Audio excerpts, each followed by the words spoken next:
Welcome back to illustrated case law series. आगे बढ़ने से पहले एक तो देख लेते हैं कि हमने अब तक कौन कौन से केस कर लिए हैं। तो ए गोपालन, आई गोलकनाथ, एच महाराजा धीरजा, केशवनंद भारती, एडिमा एनमा, ये मैंने फर्स्ट पार्ट में कराया था। फिर उसके बाद हम गए श्रीमती इंदिरा नेहरू गांधी, मेनका गांधी, नंदिनी सतवती, हुसैन खातून, सुनील बत्रा, ये सेकंड पार्ट में करा। आज हम थर्ड पार्ट करने वाले हैं। थर्ड पार्ट में कौन कौन से करेंगे देख लेते हैं। मानेरवा मिल, बच्चन सिंह, एसपी गुप्ता, बंधुआ मुक्ति मोर्चा एंड शीला बरसे का केस। ठीक है, तो सबसे पहले हमारा आ जाता है मानेरवा मिल। 43 पेज पर दिया गया है। ओके, तो Minerva mills versus union of India, you must have heard it many many times.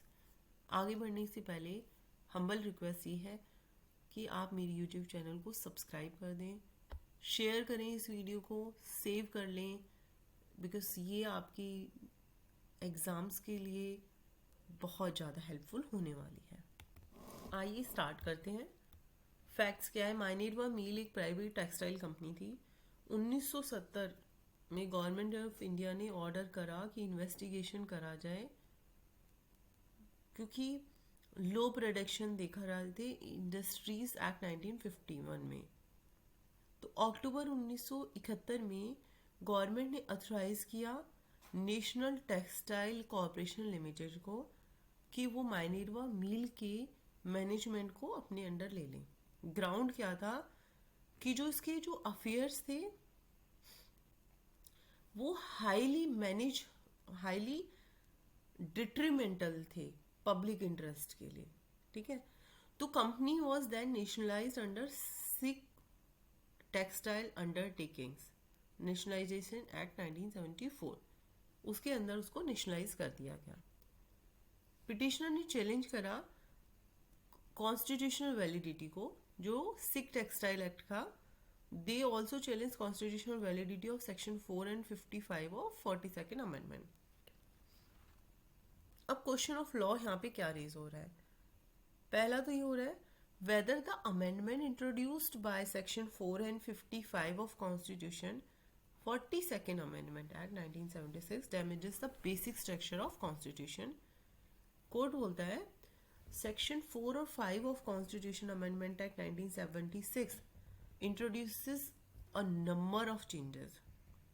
तो जो सेक्शन 4 है उसने आर्टिकल 31C, ठीक है, और सेक्शन 55 है उसका जो क्लॉज है 4 and 5, उन्होंने आर्टिकल 368 में चेंज कर दिया। और क्लॉज जो 5 है वो रिमूव करता है जितनी भी लिमिटेशन है अमेंडिंग पावर के अंदर, और जो क्लॉज 4 है वो डिप्राइव करता है कोर्ट की जो पावर है to call any question of amendment in constitution. तो सुप्रीम कोर्ट ने बोला कि जो दोनों न्यूली इंसर्टेड क्लॉज हैं 4 और 5 अमेंडिंग पावर से रिलेटेड, जो कि सेक्शन 55 के हैं, 42nd अमेंडमेंट में ऐड करे गए हैं, वो अनकॉन्स्टिट्यूशनल है, कोई कॉन्स्टिट्यूशनल वैलिडिटी नहीं है और वो इनवैलिड है, क्योंकि they were found to transgress the limitation imposed on parliament power to amend by the decision of this court, Keshav Bharti. It held that parliament could not extend its amending power in order to destroy basic or essential feature of constitution. ठीक है, तो ये वाला point question जो मैंने अभी बताया ना, ये वाला पॉइंट आता है एग्जाम्स में। ठीक है, ध्यान से लर्न कर लेंगे इसको। आगे बढ़ते हैं। कोर्ट ने क्या बोला कि जो 3 आर्टिकल हैं कॉन्स्टिट्यूशन का, and only 3 stand between the heaven of freedom into which Tagore wanted his country to awake and the abyss of unrestrained power. वो कौन से 3 आर्टिकल हैं जिनको heaven of freedom into which Tagore wanted his country. ठीक है, ध्यान से सुनने वाली और पढ़ने वाली बात है ये है आर्टिकल 14, 19 एंड 21। पार्ट 3 और जो 4 है stand on the same pedestal, तो उनमें से किसी को भी हम प्रायोरिटाइज नहीं कर सकते कि भाई पार्ट 3 को कर दें या पार्ट 4 को, दोनों ही इम्पोर्टेंट है और fundamental right and directive principle के बीच में हार्मनी एंड बैलेंस की रिक्वायरमेंट है, क्योंकि वो बेसिक स्ट्रक्चर है हमारी कॉन्स्टिट्यूशन का. Indian constitution is founded on the bedrock of the balance between part 3 and part 4. तो अगर हमें एब्सोल्यूट प्राइमेसी देनी है एक को दूसरे के ऊपर, तो वो क्या करेगा, वो कॉन्स्टिट्यूशन की हार्मनी को डिस्टर्ब कर देगा. तो जो ये हार्मनी है, जो बैलेंस है between fundamental right and directive principal, ये हमारे कॉन्स्टिट्यूशन के बेसिक स्ट्रक्चर का असेंशियल फीचर है. ठीक है. बहुत ज़्यादा very very important question, case law. Next case law हमारा आ जाता है Bachchan Singh versus state of Punjab. All right. Facts हैं, बच्चन सिंह को कन्विक्शन मिला, सेंटेंस हुई डेथ के लिए क्योंकि उसने 3 लोगों को मार दिया था. डेथ पेनल्टी जो है हाई कोर्ट ने अपहेल्ड की थी. Appealing by special leave he challenge the constitutional validity of death penalty provided, जो कि सीआरपीसी के 354 सबसेक्शन 3 के अंदर है. क्वेश्चन ऑफ लॉ यहाँ पे क्या रेज हुआ कि जो इम्पोजिशन ऑफ डेथ पेनल्टी हुई है 302 में आईपीसी के में, अगर उसको हम 354(3) सीआरपीसी के साथ पढ़ेंगे तो हमें वो आर्बिट्रेरी लगेगा, अनरीजनेबल लगेगा, अनकॉन्स्टिट्यूशनल लगेगा, और ये लगेगा कि जो फैक्ट हैं जो लोअर कोर्ट को मिले हैं वो स्पेशल रीज़न कंसीडर करे हैं क्या डेथ सेंटेंस करने में, जो कि 354(3) ऑफ सीआरपीसी में रिक्वायर्ड है. कोर्ट बोलता है dismiss the challenge of constitutionality of section 302 of IPC. Court बोलता है जो 6 फंडामेंटल फ्रीडम है आर्टिकल 19(1) में दी गई हैं, they are not absolute rights. वो कुछ रिस्ट्रिक्शंस जो कि उनकी रेसिप्रोकल ऑब्लिगेशन है. One member of a civil society वो अपने अधिकारों को यूज़ करे एज नॉट टू इन्फ्रिंज और injure similar right of another person. ठीक है. तो this is on the principle of sic utri tuo ut alienum non ledus. Secondly, under clause 2 to 6 these rights have been expressly made subject to the power of state to impose reasonable restriction which may even extend to prohibition on exercise of those rights. तो expression जो special reason यहाँ पे use किया गया इस context में, इसका मतलब है exceptional reasons founded on exceptionally grave circumstances of particular case relating to the crime as well as the criminal. Apex court ने ये प्रिंसिपल लेट डाउन करा रेयरेस्ट ऑफ रेयर केस का इसमें डेथ पेनल्टी अवॉर्ड करने में, और court ने कहा कि सफिशिएंट है अगर कुछ सर्कमस्टांसेस हैं क्रिमिनल से रिलेटेड और जो सिचुएशंस हैं जिसमें उनको एग्रीवेट किया है सर्कमस्टांसेस को क्राइम की को. ठीक है. सो कोर्ट क्या बोलता है, वर्ड टू वर्ड पढ़कर बताती हूँ. It is imperative to voice the concern that court aided by the broad illustrative guidelines indicated by us will discharge the onerous function with ever more scrupulous care and human concern directed along the high broad of legislative policy outlined in section 354 subsection 3 with that for a person convicted of murder life imprisonment is the rule and death sentence and exception. okay? सो ये था हमारा बच्चन सिंह का case. अगला case आ जाता है SP Gupta versus union of India. Fact क्या है, principle of independence of judiciary का यहाँ पे क्वेश्चन रेज हो रहा है. बेसिक फीचर ऑफ कॉन्स्टिट्यूशन की तरह कोर्ट ने इसको कंसीडर करा है. तो क्वेश्चन ऑफ लॉ यहाँ पे क्या था, one of the issue raised was regarding the validity of central government order on the non appointment of 2 जजेस and disclosure of correspondence between law minister and chief justice of Delhi High Court and chief justice of India. Court बोलता है कि 2 main ground हैं जिसमें central government decision जो है transfer और appointment का वो चैलेंज किया जा सकता है। तो कोर्ट ने रीज़न दिया, एक ओपन और effective participatory democracy requires accountability, ठीक है, access to information by public about the functioning of government.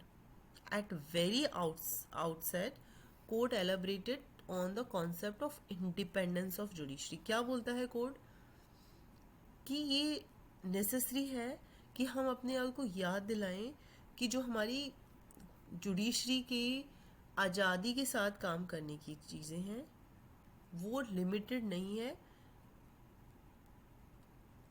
केवल सिर्फ एग्जीक्यूटिव प्रेशर और इन्फ्लुएंस से, बट इससे भी कहीं आगे तक है, ठीक है, जो कि बाकी के प्री जुडिस और अदर प्रेशर्स होते हैं उनसे, ठीक है। इट हैज़ मैनी डायमेंशंस, जैसे fearless of other power centres, economic और political, and freedom from prejudice acquired and nourished by the class to which the जज बिलोंग।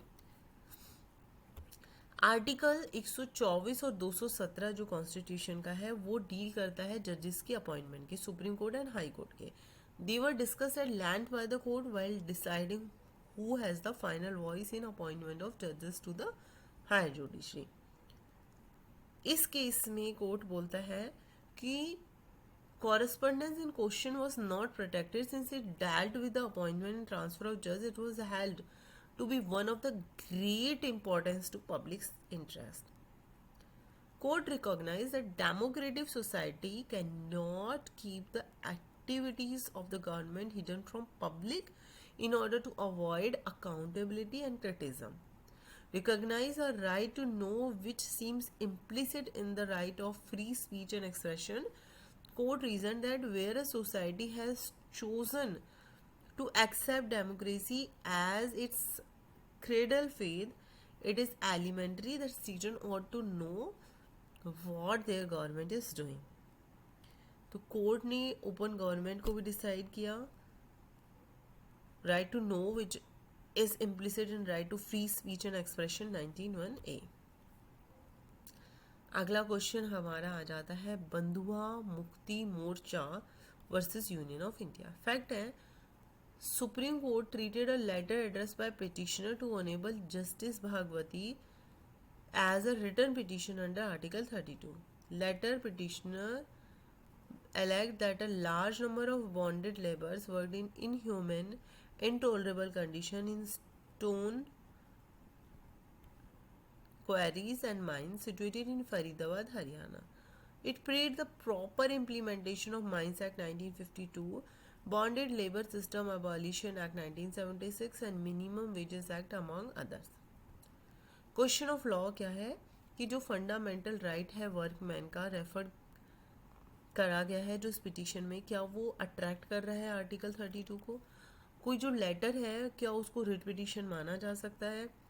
और जो bonded labour system abolition act है वो force labour को cover करता है। कोर्ट बोलता है आर्टिकल 21 है कॉन्स्टिट्यूशन का, वो हर एक इंडिविजुअल पे right to live with human dignity offer करता है, और it derives its life and breath from the directive principle of state policy and particularly clause E and F of article 39 and 41 and 42। तो जो ये right है ये fundamental right है human existence के लिए, और जो आदमी की ज़िंदगी है उसको मीनिंगफुल और वर्थ लिविंग बनाने के लिए। तो सोशल और इकोनॉमिक डिसेबिलिटी के बेसिस पे इंडिविजुअल ग्रुप और any member of public court के पास जा सकता है आर्टिकल 32 क्लॉज 1 के अंदर। पब्लिक इंटरेस्ट लिटिगेशन यानी कि PIL हम जिसको बोलते हैं, ये अपॉर्चुनिटी है गवर्नमेंट और इसके ऑफिसर्स के लिए कि वो बेसिक ह्यूमन राइट्स को मीनिंगफुल बनाएं। किन के लिए? जो डिप्राइव्ड है, वनरेबल सेक्शन ऑफ कम्युनिटी है, to assure them social and economic justice. Court आगे बोलता है जो bonded labour system abolition act 1976 है वो फोर्स लेबर को रिकॉग्नाइज करता है, और जो इसको एक्ट का जो थर्स्ट है वो है against the continuance of any form of force labour. तो जब भी फोर्स लेबर बनाई जाती है to provide force labour, the court would raise a presumption that he is required to do so in consideration of an advance or other economic consideration received by him and he is therefore a bonded labor. उसके बाद court बोलता है कि जो central state government है were constitutionally obligated to ensure the implementation of minimum wages, payment of wages, maternity benefit, bonded labor, etc. Acts. सबसे ज़्यादा ज़रूरी जो बात कोर्ट ने बोली वो ये बोली कि हम अपने वर्कमैन के राइट को उनको एजुकेट करें, उनको बहुत सारी वेलफेयर जो सोशल वेलफेयर्स होते हैं वो उनको दें, उसकी जानकारी दें और पैसिव रिसिपेंट बनने से उनको रोका जाए, उनका शोषण होने से उनको रोका जाए, उनको उनके अधिकारों के लिए उन्हें लड़ना सिखाया जाए. तो law prescribing procedure for deprivation of personal liberty of a person will held to stand the test of both article यानी कि 19 एंड 21. Next is very important like others, Sheela Barse versus state of Maharashtra. और आज का लास्ट क्वेश्चन. फैक्ट्स क्या कहते हैं? Petition relates specifically to the safety and security of women prisoner in police lockups and their protection against torture, ill treatment, generally to the legal entitlement and right of the prisoner. Question of law यहाँ पे क्या raise होता है? Question of law central to this case that court addressed owing to the revelation made in both letter and report was considering the life and personal liberty guaranteed in Indian Constitution, including those who have priced out of legal system as convicts or under trial prisoners. Court held, क्या बोलता है court यहाँ पे कि जो deprivation है of access to law to prisoner would jeopardize the right to equality as enshrined in Article 14 and right to life and personal liberty is protected or mentioned in Article 21. Court ने therefore in the instant case not only addressed the fact the petition but also took up the larger cause of extended legal aid to prisoner, both man and woman, and issued guidelines applicable to the entire state of Maharashtra. Court ने recognize किया that this petition threw light on the urgent need of setting up a machinery for providing legal assistance to prisoner in jail and gave following guidelines to Maharashtra State Board of Legal Aid and the Inspector General of Prisoner. Data upkeep. To send local legal aid committee the state, the date of entry and the charged offences of under trial prisoner in two separate lists of male and female. और एक list furnish करी जाएगी 15 दिन में उन crimes की that do not require an arrest and warrant. Lawyer facilitate करे जाएंगे, लीगल अवेयरनेस फैलाई जाएगी और सारी गाइडलाइंस को अप टू डेट रखा जाएगा. तो जो ये गाइडलाइंस इशू करी गई थी वो रेशनल था as articulated by the court as regard the professional of law and its real purpose. Court ने बहुत सारे directions conferring the protection to women prison भी इस केस में इशू किए गए थे. ये पॉइंट यहाँ से आप पढ़ सकते हैं क्या क्या गाइडलाइंस इशू की गई थी कोर्ट ने. फिर कोर्ट बोलता है कि following guidelines were also issues as a regard of code of conduct of for an arrested person. तो अब अरेस्ट होने पे nearest legal aid community is to be informed of the arrest and immediate step needed to be taken for providing necessary legal assistance. ठीक है, ये इसी case में decide हुआ था. स्टेट इसमें कॉस्ट बियर करेगा. दूसरी इसमें बोला गया था नेम ऑफ फैमिली मेंबर और friend must be immediately obtain from arrested person to whom he would like to inform the arrest.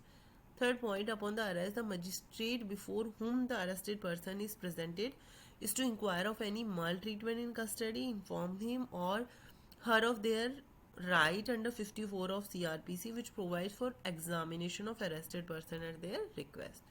तो ये थे आज के अगले 5 केस.